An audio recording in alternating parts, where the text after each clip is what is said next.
Ruth Barrett, composer extraordinaire, musician. I will, as usual, record an introduction post our interview. I'll tell people all about your work. I mean, you've got some credits here that I could read off, but I actually want us to talk and not take all the time.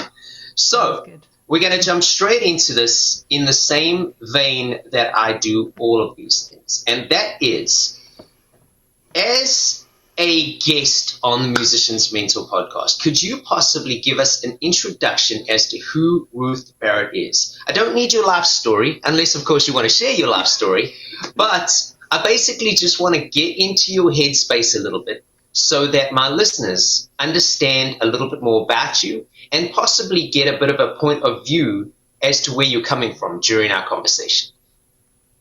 Okay. Well, firstly, thanks for having me. It's cool to meet you. You too. I write music pretty much every day for film and TV, and it's something I've been doing for the last, I guess, about 30 years. Oh my God. Amazing. God, that's a long time. But it's like it's an evolving thing, you know. You keep on making discoveries and you keep looking for new ideas, and that's what the whole fun of it is, really.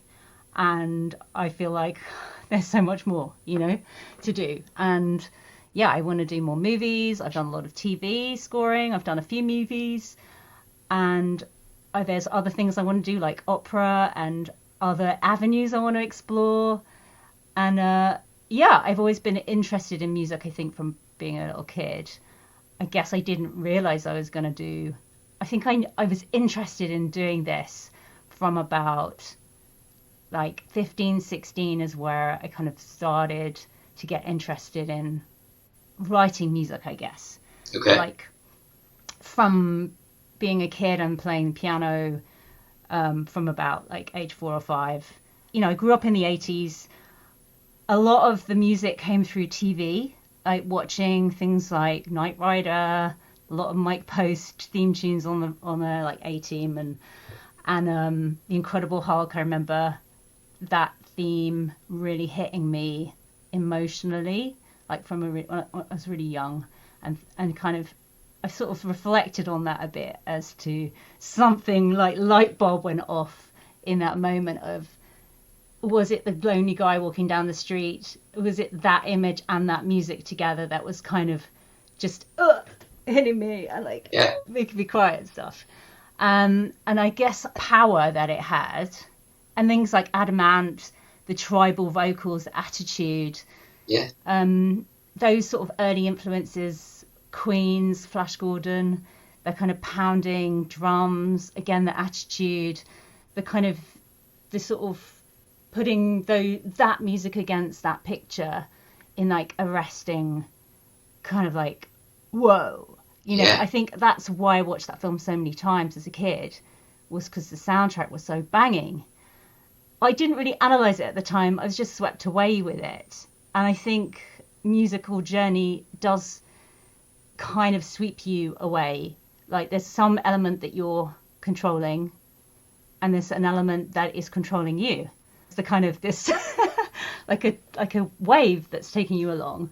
That's and true. Through that wave is sort of people along the way who sort of help you on that wave. You know, like tow you with their boat or lend you a surfboard, or I don't know where I'm going with this metaphor here. I know what you're saying, yeah.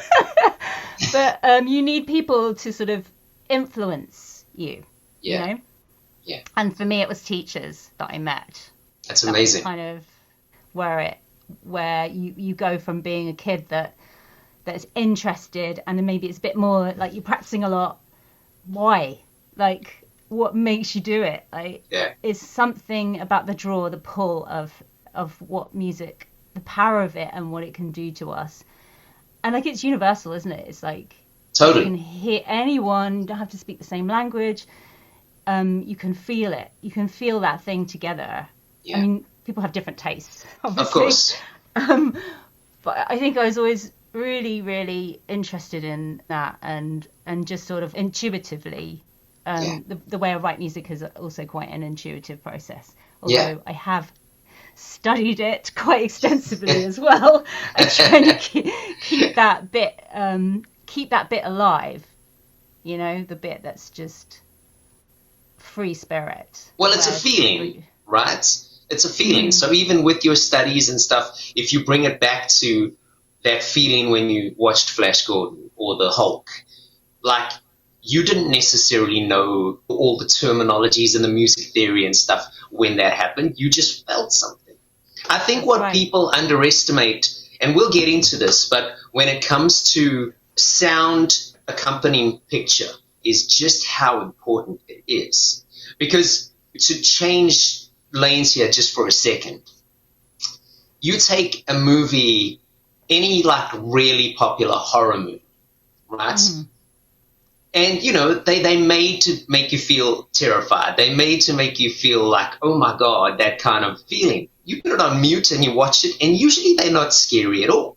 So the fact that the sound or the different intervals of sounds and melodies and stuff within a certain scene can suddenly terrify you, it's incredible. Yes, that's right. I totally agree, because I think sometimes with horror, there's like an edge where it can be quite funny.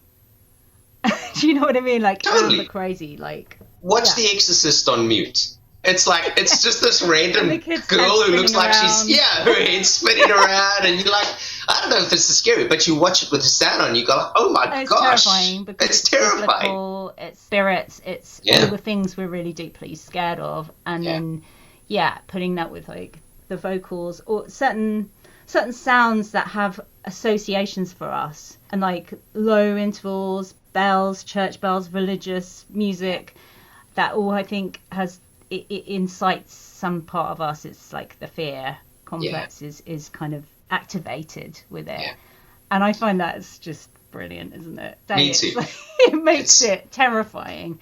Even when, you know, my kids, I've got 2 kids, the youngest one, I think The Shining was on, and she was upstairs, and she could just hear the music from it, and she was terrified. She was like, just turn it down. Put it on mute, man. Put it on mute. Screaming going on as well, but it's the music that she's like, no. Well, let's backtrack. So you mentioned that you became interested in music when you were seeing those kinds of movies and TV shows and stuff. Just because even as well. Adverts. Oh man. I love the jingles, like the milk tray man and the I mean, those 80s adverts were brilliant and memorable. And again, it's just things that I've thought about, that what did I really like when I was a kid, and then just obviously my mum playing the piano quite a bit as well.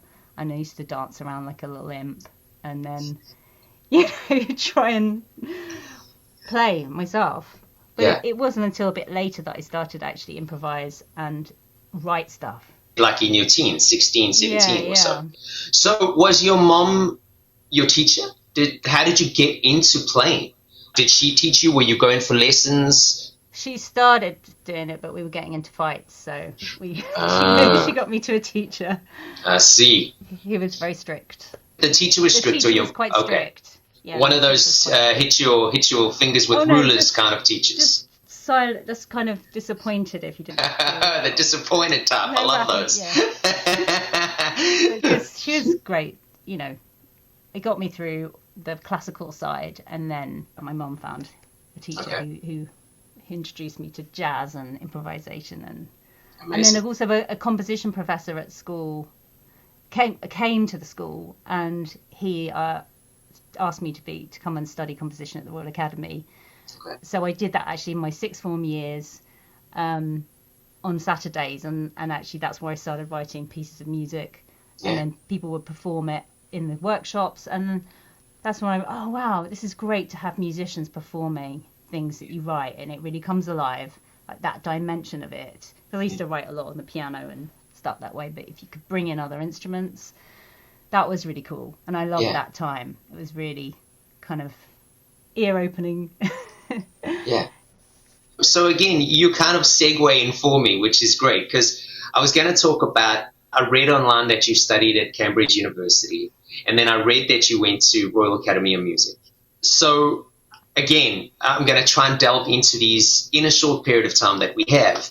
But talk to me about your time at both facilities And then talk to me about your opinions on music education nowadays, which I know is possibly a hard thing to talk about because it's not like you're currently in music education. Well, I But just did a talk actually for some year 10s last week. Amazing. So. Well, cool. I'd love to hear about it because the reason I ask is, with the invent of the internet and YouTube and all of these things, there's so many good resources available that it seems like it's almost split, right? Like you got one school, a group of people who sort of think you have to go study if you want to do stuff further. And then you've got another school that goes, well, everything's out there if you have the self-discipline to sort of swift through it all.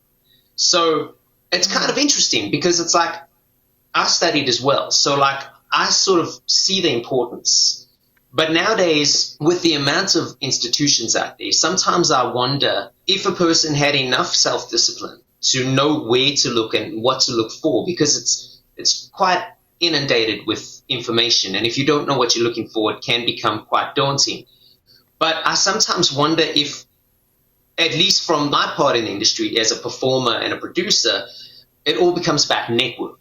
And so like I sort of wonder sometimes now if I could go back in time, would I study or would I go purely for the network? Because a lot of those people end up doing certain things and can potentially become people that employ you one day. I think that's what it is, what you've just said about the network.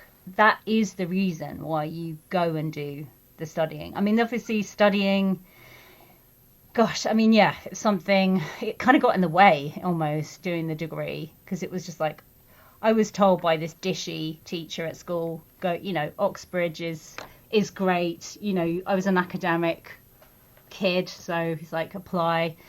It's great. You don't have to do much work. You go punting. It's really fun. There's great parties, all that sort of stuff.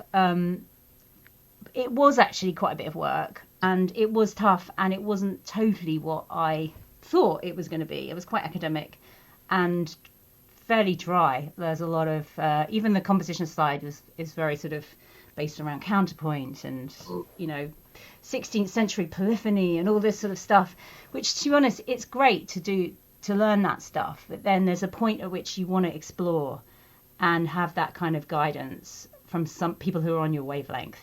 So in terms of film composition, they didn't really support that kind of side. So I had to look for that outside of the course and then explore. There wasn't really any film as such, but there was theatre. So I used to write music for theatre productions. I used to conduct musicals and that kind of thing. And that's how I kind of met musicians, and I just got into the music making and a style of music making that I enjoyed, because it was kind of like seat of the pants type of stuff. It wasn't refined. I would often be playing the piano whilst conducting, and it'd be a bit rough and ready, and that kind of suited me, because I'd be like, oh, let's try it a bit faster this time. Like, I'll just jam the left hand,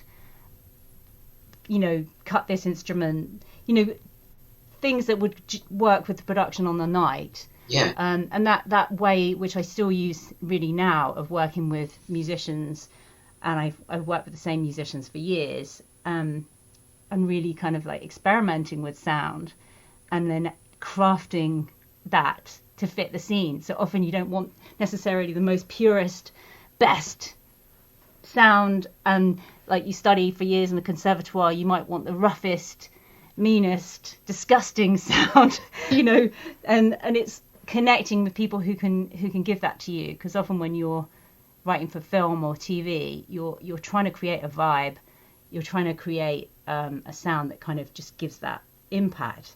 So I think, like I say, at Cambridge, that's where I was sort of started to explore how you work with musicians and how you make things happen last minute, and how you get people who maybe aren't trained to play. Because I used to pull in mates who are doctors, and they used to play, and then they would go, oh god, okay, by the first night we're okay, we're rocking. There was one play we did, literally, I think it was called House Divided, and we called it House Vacated because nobody actually came to the show. Well, very few. That's amazing. But we learned so much doing it, and it was kind of like change time signature every bar, and it had all this free jazz, and it had opera, and I was sweating buckets thinking, how am I going to conduct this? It was a challenge, and I learned, and I started off as this meek, terrible, I've never done this before, and they're looking at me like, oh God, she's crap. And then, I got through it, and I got better, and that was a really good feeling to like, oh yeah, okay, what else can I do? And I think being there, it was a bit of a cauldron in that way. It was painful and bubbly, but in parts of it was really fun and magical because these things were happening. It was a real push and pull. Let's say I came out of it thinking, oh my God, am I going to do music, or is music done for me? I obviously felt it wasn't, and I carried on, and I did meet someone there who introduced me to my first job, which was writing music for adverts. So he was like, oh, my manager has a company that does music for advertising, just go see him. So I took a cassette that I had recorded of music I'd done for theatre, which is literally a piano and a clarinet. I took it to him, put it in his machine, played it while I was there. Yeah. And he was like, okay, this is all right. Okay, we'll give you a go on a few things. You can pitch on a few jobs. And it went from there, So being at these places, I think connecting with people. I think if you're on YouTube, you're watching something, you're not there. Nothing beats being with people in a room and also struggling through something together, and the unexpectedness of it. When you're watching something that you're not interacting with, you don't have that element. And that's not to say that there are so many resources and that's brilliant supplement. I don't think it could replace being somewhere where you are going to be exposed daily to adventures and possibilities, because that's so much part of being in this game and getting where you want to, is how the hell do you meet the people? I didn't come from a family of filmmakers. Sure, my mum, they were interested in music, but they didn't really know anybody in the industry. So it was like coming out of college and going, okay, how do I go about this? So, what steps can you take? I wanted to be a composer's assistant. I remember writing to Patrick Doyle and a few others, George Fenton, and some of them, Rachel Portman I really admired, because one, she's brilliant music, and she was also a woman with children. It's like, well, there's not many of those out there. But literally, I was like, wow, okay, this can be done. Yeah, you kind of had someone to look at who'd followed the path, right? Yeah, I think it helps, doesn't it, having people to role models. But it's also not being afraid to be the first one. Yeah. If you think you can do something, or you feel like things could be done differently, you should go for it, because there was always a first one. Yeah. We shouldn't just follow paths that we've seen have been trodden before. I mean, that's a big part of this industry, is you never know. I mean, I said I've been doing it 30 years. I still don't know like what's going to happen at the end of this year. I know the job I'm doing right now, but then it's like unknown. What you'd like to do, or who might you want to ring up. The directors you might want to call. There are things that you can't control. There are things you can. And I suppose it's working on the things you can and the people you can influence to get to the next place. I want to dissect that just a little bit, okay? And I'm not trying to make you repeat certain things or have you possibly say things that you've already said. But again, I know how it works from the path that I've taken, and it's a different path. So I don't have a clue in regards to your path. Yes, you mentioned you started calling people, writing a couple letters, making some cassette tapes, etc., etc., etc. But when you are starting to finish your studies, and you mentioned that you got this job for the advertising agency, that's great.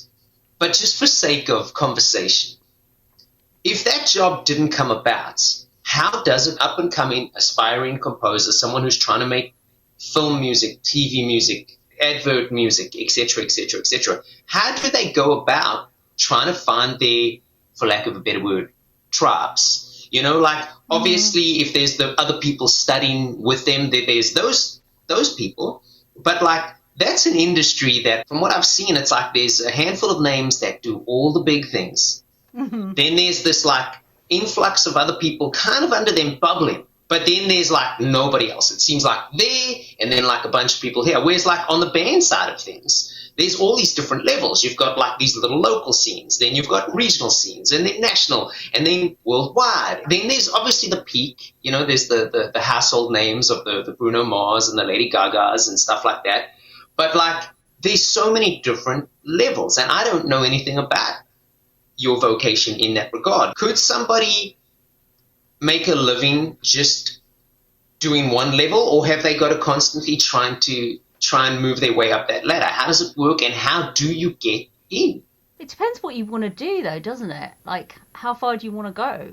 Like, you know, 20 years ago, a lot of people went off to work for Hans Zimmer, you know, and his stable is still very, very large, and there are people who've come out of that stable and become giants in their own right.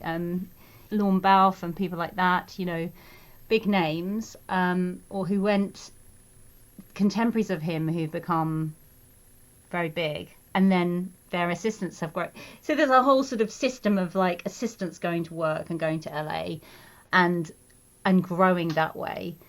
I didn't personally want to go and do that, and I wanted to stay in London and kind of make my own way. I think it really depends, and also, you know, it's the work ethic. It's like you could be part of someone else's machine and working all night, and there's nothing wrong with that as part of your training. It depends how tough you are and what you want. You could be writing for documentaries, you could be writing for corporate videos. There's many different avenues. You could be doing library music. There are many parts of the food chain, and I don't necessarily think there's like these people are up here and these people are down here. People make a really decent living writing, you know, like several albums of library music a year, and they earn a great living. They may not be names, they may not be known, but you know, they're kind of happy doing that. It depends what, and I guess I always wanted to make an impact in the film and TV world, just because I really, really love the connection between a character on screen and creating the sound to go with that. So, you know, I have done library music, and that's fun in a different way, you know. So it depends where you want to go with it. Let me sort of dive in this realm while we're here a little bit more, and then I'll get back to my questions. When you are composing a piece at your point in your career now, you mentioned that you still use a lot of the same musicians, etc., etc., etc. Yeah. And again, please do excuse my ignorance, but it's quite nice because I'm always talking to band people. So like I'm kind of like in different waters here as well. I've had people who've had huge success with sync on the show, and I've had a couple people who've composed pieces here and there, like Dave Tweedy. He's done a lot of stuff for like shows like So You Think You Can Dance, those kinds of shows. He's had great success. But like, you know, you've done I'll mention some. The one that brought you to my attention was The Girlfriend. I watched The Girlfriend series. Oh, great. You saw that, man, did you? psycho. But I mean, like, you've done The Terminal List, The Bodyguard, Law and Order, Criminal Intent, Bloodlands. There's tons, and I'll list them all in the show notes. When you get those pictures or those cues, or someone calls you up and goes, "Hey, Ruth, you've got the show, and we need all these things, blah blah blah blah blah."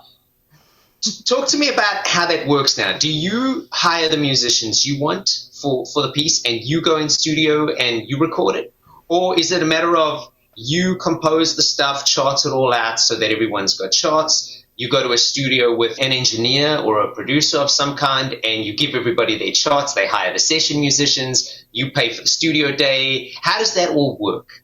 Gosh, yeah. Well, there's so many different shows and budgets, right? So yeah.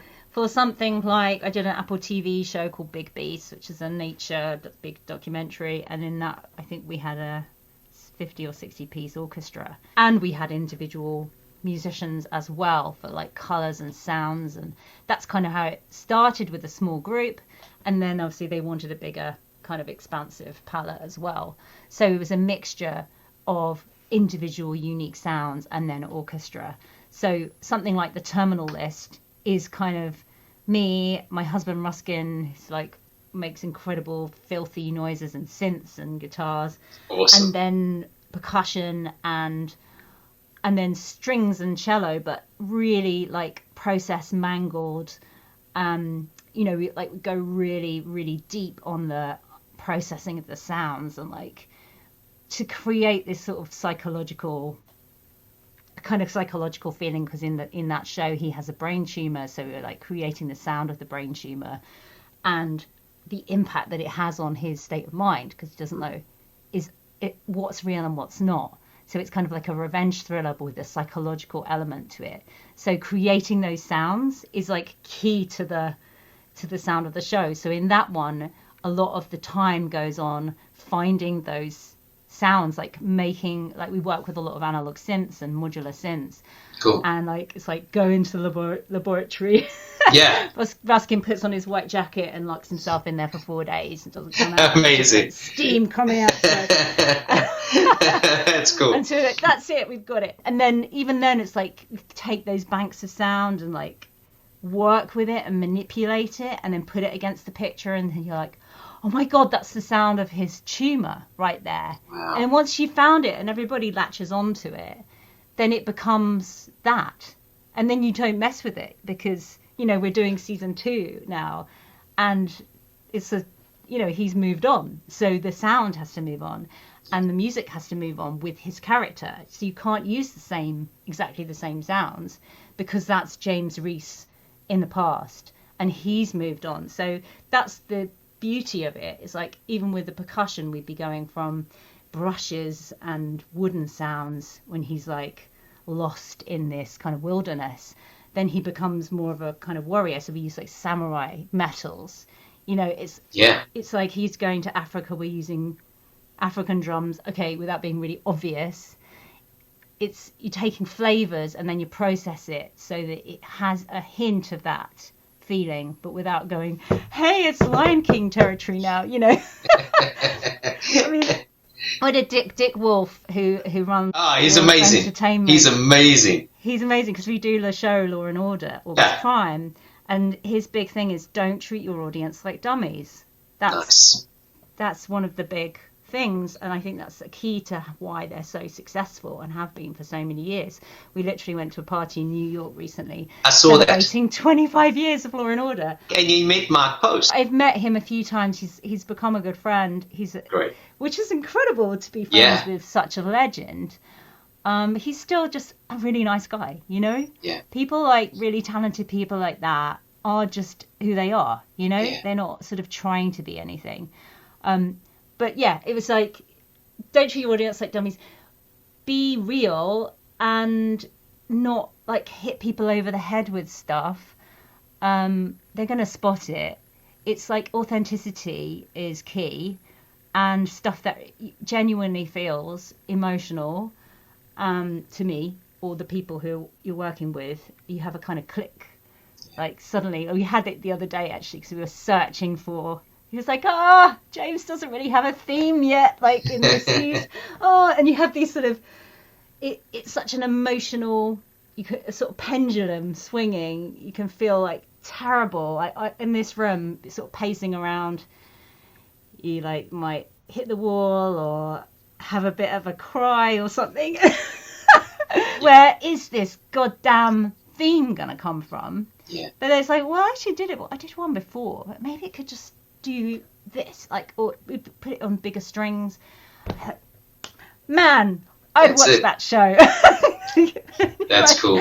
And then you're like, yeah, like I'd watch that show. Like that's ultimately what we're doing. Is we want the audience to watch the show, and the music is like, as a kid, that's what makes you want to watch the next episode. That theme tune that comes in, the credit music, it's like it hooks you, it reminds you, and it's like you're already like, it's like that energy gets you, doesn't it? So it's like, yeah, that's what we're doing. That's what we're doing it for. Doing Law and Order for the first time was absolutely terrifying. I can imagine. Huge show. It's a huge show, and Yeah. it has a huge audience. And to be honest, in Britain, we didn't really know it intimately. But to be like, this is a spin-off, and it's our big character who left, Elliot Stabler. Elliot Stabler. And he's getting his own show. He's and we need to badass. do the music for it. He is badass. But that's it. But it's the fear of doing it is like great, because you think how to come up with it, and the expectation, because the audience are going to be like, God, you can't wait for Elliot Stabler to come back, and then you've got this shit music on there. They're going to be like, oh, Yeah, I've seen shows like that. I don't mean to interrupt you, but like sometimes you're watching something and it's like quite good, and I don't know, something serious like a Law and Order kind of thing, right? And it's really good, and then the music starts playing and it sounds comical, and you go like, wait, that what? And then like you start to think, wait, is this supposed to be funny? Or you know, like you start second guessing everything. And I've turned off many shows like that in my life where I'm just like, this just doesn't, something's not right, you know? It can wreck it. It can really wreck it. Yes. And knowing that kind of like really gives you the willies, because you're like, okay. And then you have to sort of like, suppress that. They were so nice, the people on the show. They were just like, I think that was another thing of like, building your connections and building your tribe, is that really means something. When people approach you for something, always take that as such a amazing thing, because they've heard something in you that, and it doesn't necessarily have to be exactly like what they liked as well. You use it as a jumping off point, because they'd heard some stuff on Netflix. They're like, would you be interested? And bloody hell, yes, my God. Like, where did this come from? No, agents don't know anything about it. It's like a completely new show. And then how do you start? Like, but you just start somewhere. And it's like, well, the guy was in Italy, so he's been in Italy. Should we give him some Italian flavors? Italian music. And they're like, okay. Like, oh my God, this woman's crazy. This is Law and Order. We need like big drums, pads. It's got to be epic. Yeah. Oh yeah, we can have a bit of mandolin in there as well, though, can't we? Yeah. So, yeah, that's cool. So it was like finding, and I find that sort of thing fun, and it starts to make me feel happy rather than scared. So it's like finding those little in points of how you start, where you're faced with the kind of this overwhelming. There's 8 episodes, 8 hours. They're all going out on TV in the next 2 months on network TV, and then we've got nothing. You can't think that. You've just got to think, well, who is Elliot Stabler? Yeah. Okay, what kind of a guy is he? What sort of music is he? What kind of sound, like instrument? It's like playing different references against his picture. I often have it just the picture going on mute, just to sort of see how he moves. He kind of like charges around. He's like hot-headed. He's kind of passionate. Yeah. But he's a good guy. He's got a good heart, even if he makes mistakes. So you're like, he's got to be like good. He's Catholic. That's like rich material there. So it's all these things that you think about at the beginning, and then there's a sort of mad period of like a week or two where you're going, okay, like write some material and then put it on the film and see what kind of marries up. And this is obviously, you share the material with the production as well. So is this, you like this kind of thing? And like, yes, latching onto the theme. I like that theme. It's, each job is kind of different. You talked about The Girlfriend, and like that was a wild show. That was a wild show. Yeah.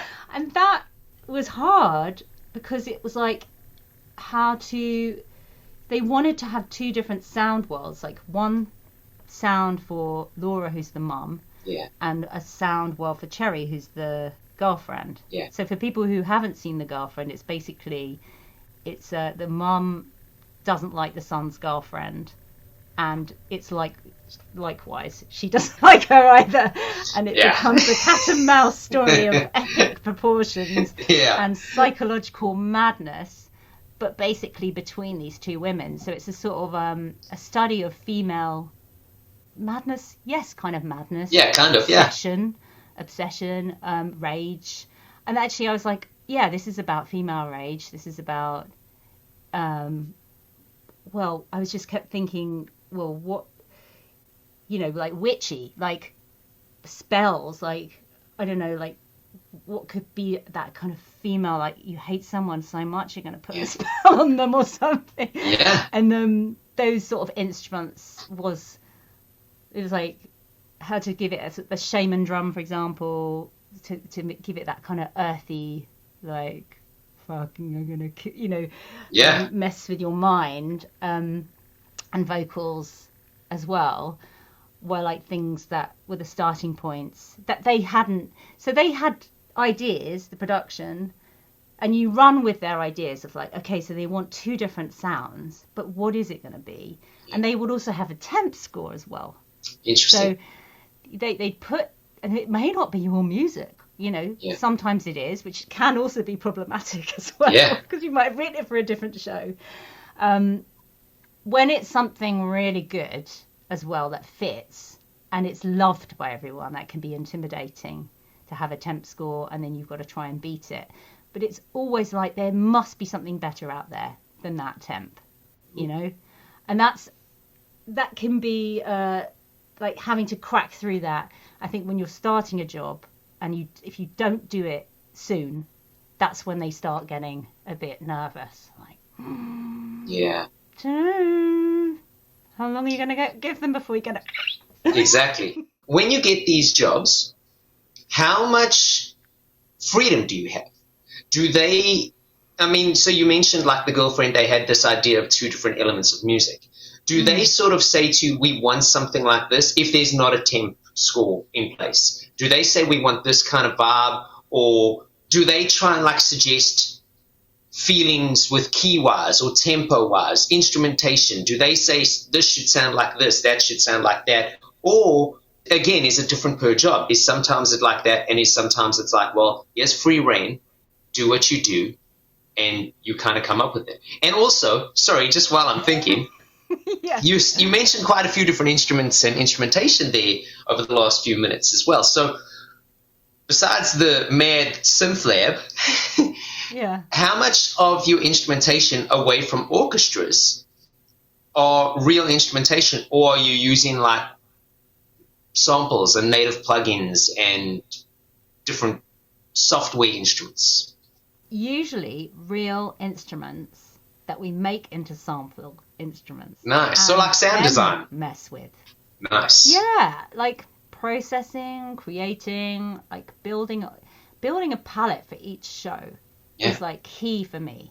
It's like that drum, that shaman drum, be like, we had a session, me and the drummer, John, and he brought along, I was like, bring along this earthy stuff, and then like we played around and had a really fun day playing around with it and recording loads of stuff. And that's usually that kind of like, that's the moment where things start elevating in your head, as in you forget like about this temp score or are we going to make it or anything, and it's like, oh my god, that sound is just really nailing that female rage feeling, Yeah. Or with the vocalist where she's chanting and we were kind of like, what kind of different chanting can you do?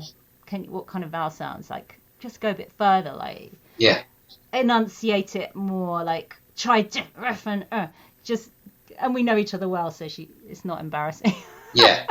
And then it comes out and we're just laughing our heads off, but it's something cool. And those are the things that Robin Wright, who directed the first block, was latching onto. So she came, you were asking, what kind of ideas do they have? How prescriptive is it? I think it works well when they have got strong ideas about the kind of thing they want. They also are allowing you to explore it within that. I think if it's like, do whatever you want, they always are going to have ideas. And I think you need, as an artist, you need some limitations, or you need some parameters to work with, aside from what the story is. I think it's really helpful to have some guiding lights, And so she always said, I really love the idea of vocal textures.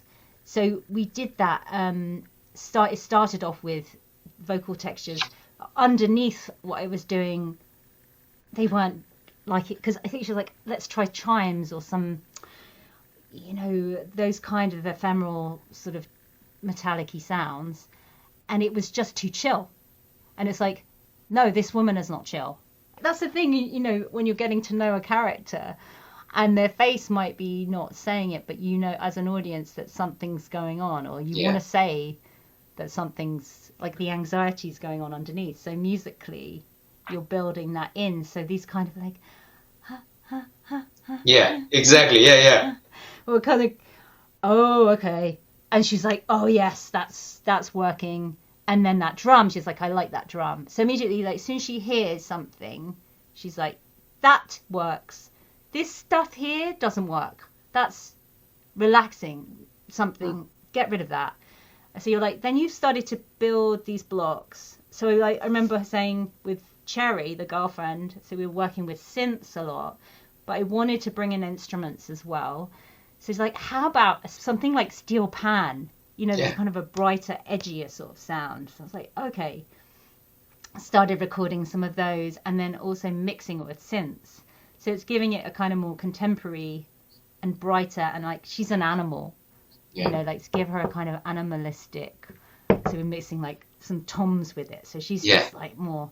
Here I come. I'm gonna walk into this and wing it. But she's got so much confidence. She just blows him up, him away, and he's smitten with her. And it's just this fly in the ointment is the mother's just not buying it. And it's like, then how you take these two like strong women and their music and then kind of mix it all, meld it all together into this kind of mad, like by the end of it, it's just a kind of pounding psychotic mess. There's a great scene at the end. There's a great scene at the end. it's like, oh, come on. Come on. No, I thought it was a great show. And the music definitely helped it along. Good job. Oh, thanks. Yeah, it was really fun to do it. Talk to me about what you think the hardest part about being a career musician / composer has been. Getting over yourself, probably. What do you mean by that? Sometimes it's like, I think being self-critical, or that can get in the way of where you want to get to. So it's like I said before, like that pendulum thing. It can be really great, or it can be really awful. Sometimes in between, where you're moving towards the really great, or when it's going bad, it can really be so bad. I mean, I remember enduring COVID and trying to get the first music off for Terminal List, and it just wasn't gelling, and I think I was just so scared. So the fear of it, of not being able to deliver, and especially when you were talking about the hierarchy, or not necessarily the hierarchy, but the different places you can go in the music industry in terms of film. Getting a job like that was a big deal, because it's international. And Antoine Fuqua is an amazing film director directing it, and it was, I think sometimes, or even the Law and Order, the fear can take over. So it's like getting out of the way of yourself, because you know that you've been given the job. So once you've got a job, you've got to believe that they really want you to do it, and that they believe in you. So allowing a bit of mistakes to happen, allowing the process, but also don't hide. It's like, that's what I feel like I've been told in the past with another director, is like, you and your bucket of noise, underneath in there is something good, like mute that. There it is. Why are you hiding with all this other shit, Bucket of noise, I love that. That's great. That's a sample pack waiting to happen. A bucket of noise sample pack. Definitely going to release it. And, like saying, where are you in this? Like, show us yourself, give it some. And then really give it some, and don't be scared about it. Or it's like trying to follow what the temp score is, or thinking, they always want you to go deeper and further and just go mad, like go mental. The times you've gone really mental is the times where they've gone, yeah, brilliant, you know, and you're like, oh, okay, you like that.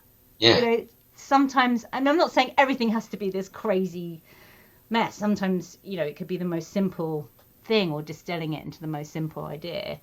But it is just kind of, yeah, keeping hold of that, and just going for it. Now that's great. What advice would you give aspiring up-and-coming composers in two regards? Let's say somebody's sitting in their room and they are inspired by this conversation or something they saw on TV or film or whatever, right? And they decide, I want to try and start getting into this. They haven't got a clue. Is there a list of sort of DIY makeshift gear that they could potentially buy to start getting started to explore? And then, are there certain skills that they should look at trying to learn or invest in while they're on their way up? So this possibly goes back to our music education system, right? But let's just take the music education out of it. Like maybe college is not an option. Are there things, characteristics, or skills that they can start to develop that will help them as composers? And then away from that, from a more material point of view, is there certain interfaces or DAWs or instrumentation that they could potentially start trying to learn that might eventually help them into a path as a music composer? Yeah, look, I had the same problem when I first came out of uni, and I never had, you know, I hadn't done anything on a computer. So a lot of this work is done on a computer. I don't really know how else you get around it, you know. Yeah. But these days it's a lot easier. You can get, I mean, I use Mac, I use Logic. That, I think it even comes with it now. So, and it comes with its own samples. I've just said that I create samples with, you can create it with sounds, you can create it with your own voice. I highly recommend personalizing your music.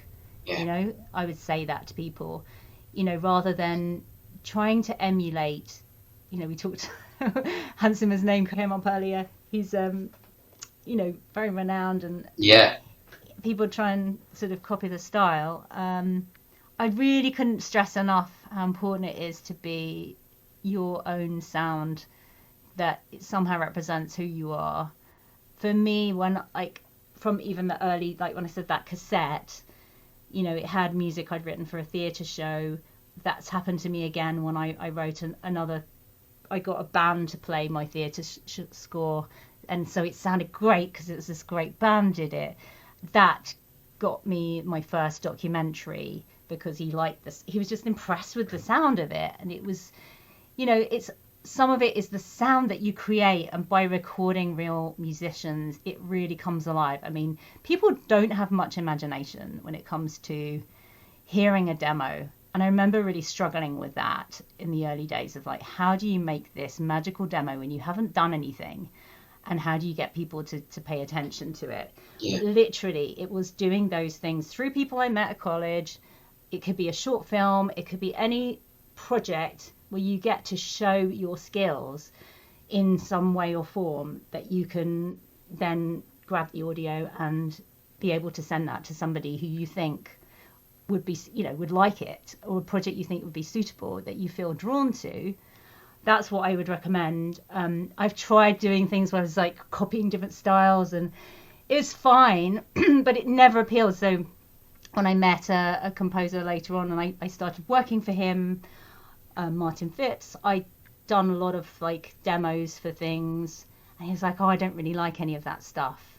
But there was one thing that he really liked, which was just something I think, well, I think I was screaming into a piano at one point, and that's awesome. It was much more me, you know. And he said, I just heard a sensibility there.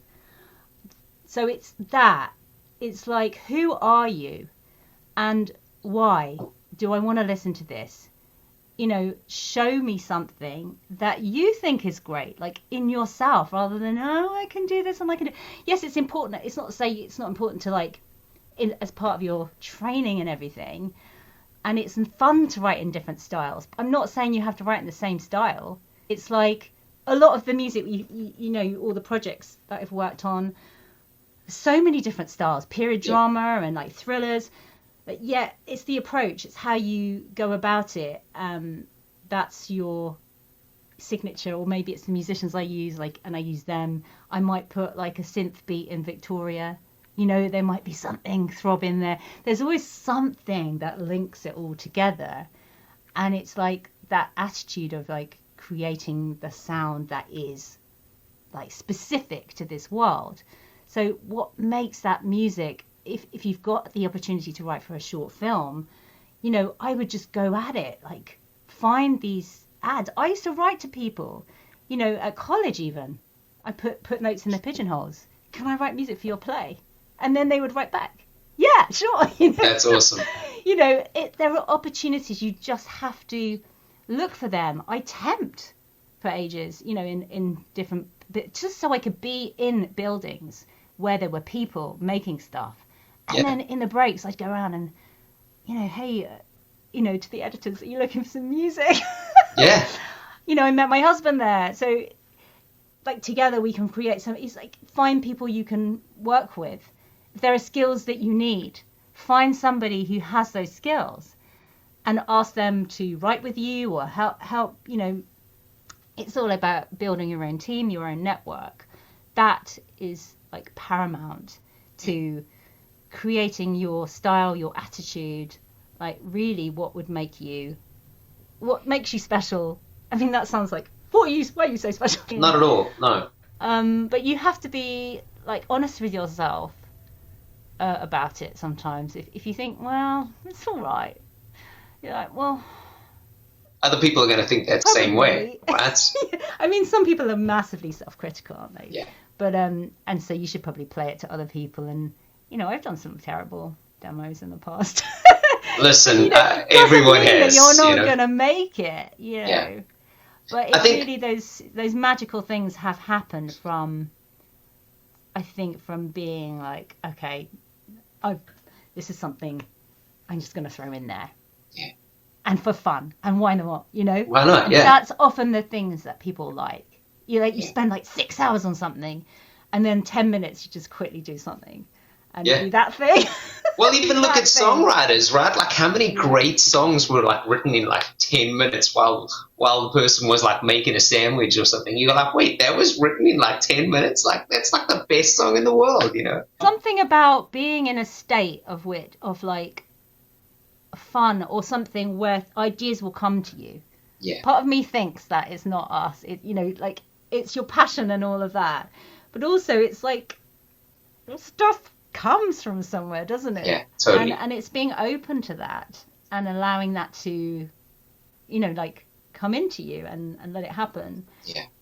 That's the magic, I think. I think that on the self-critical point of view as well, it's so interesting because musicians across the board were almost pre-programmed. Because if you go back to even before you have aspirations of a career, you're practicing. And hypothetically, you're taking lessons of some kind or whatever. And so you are trying to get a piece or an exercise, a technical thing, whatever it may be, right or perfect or your perception of perfection, right? And so from day one, you're constantly striving for this perfection, which doesn't exist. But it takes time and life experience to learn that doesn't exist. And so by the time you learn that, you've spent 30 years going, this sucks, you know? And so like even if you do something great, which could be like changing somebody's life who's listening to it in a TV program or a film or a MP3 somewhere online or something, you will always find the faults in it because it's almost being programmed that like, oh, I didn't play this scale right, I've got to do it again. It's something I've like kind of really come to realize over the last, say, 5 years. And I'm trying to rewire my brain. But even when I practice daily, I'm like, oh, that wasn't good enough. And I'm like, no, dude, you did it. It's cool. But it's like changing the way you think is detrimental and much harder than we think. Because even though it sounds all hippie and pie in the sky kind of themed. It's a thing. You become programmed. Your vibrations fit with the things that you've always done, but it becomes part of your ethos, that's what you attract then. Yeah, totally. More of that. Yeah, it sucks, man. It sucks. If only we could just like flick a button, you know? I think you can, I think. It's about your attitude, isn't it? And seeing each day as a new opportunity. And those mistakes can be golden, right? Yeah.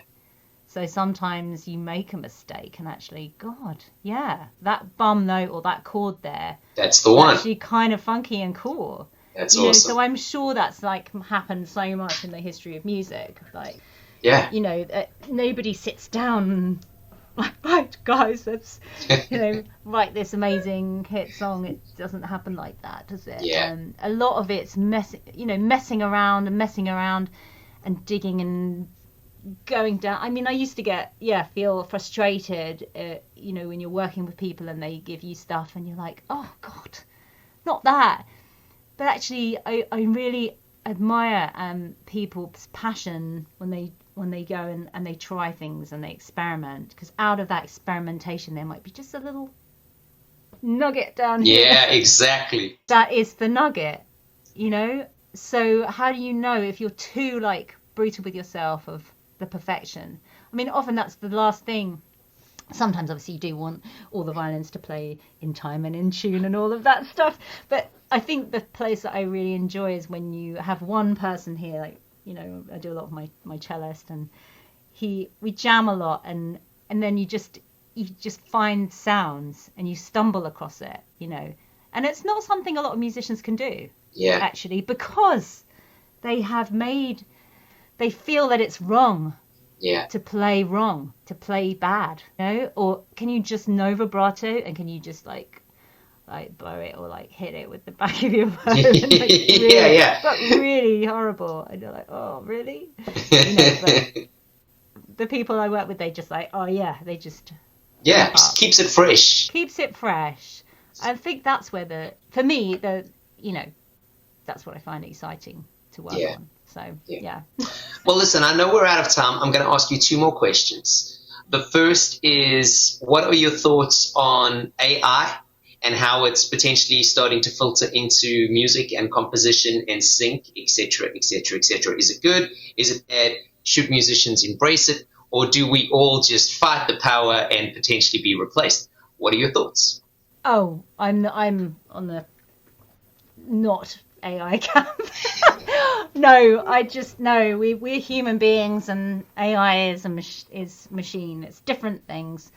I don't think AI should be doing creative work or replacing us. I don't think it should be writing songs. I know we are human beings prompting it, but it's like, well, where does it come from? Whose stuff are they using? Yeah. It just feels so wrong to me and too easy. Some of the stuff that's coming out, I think, oh yeah, really? Yeah. Come on. This can't be where things are going. It's dumb. Yeah. I feel like it could be a useful resource, like researching, giving you maybe combinations of things that you could perhaps harvest. I don't know. I haven't explored that yet. I don't know, if I was doing a piece and I wanted to look at the whole of Vivaldi's works and I wanted to, discover, rather than listening to them all. And I have never tried doing that, whether it would, and what it would think. I mean, does it have taste? I mean, I don't think so. I think it's better off doing drudgery sort of stuff than real, creative thinking. And, composition is that, isn't it? It's and it's of the heart and it's of the head. Yeah. And this is just a machine. We shouldn't be entrusting it to do this. I have to agree. Protect artists' rights. If you use it as a sampler or something, like we use samples of things. Yeah. You could use it in that way, I suppose. Yeah. But it's still where is the material coming from that you're using a vocal or something? Whose vocal was it trained on? I worry about this. Is that person accredited? I don't think so. I don't think so. It just feels like another tech bro meltdown. Yeah. I could keep you here for another hour talking to you about some of the stuff I've learned about AI. through some label guys and stuff I know, and it's terrifying.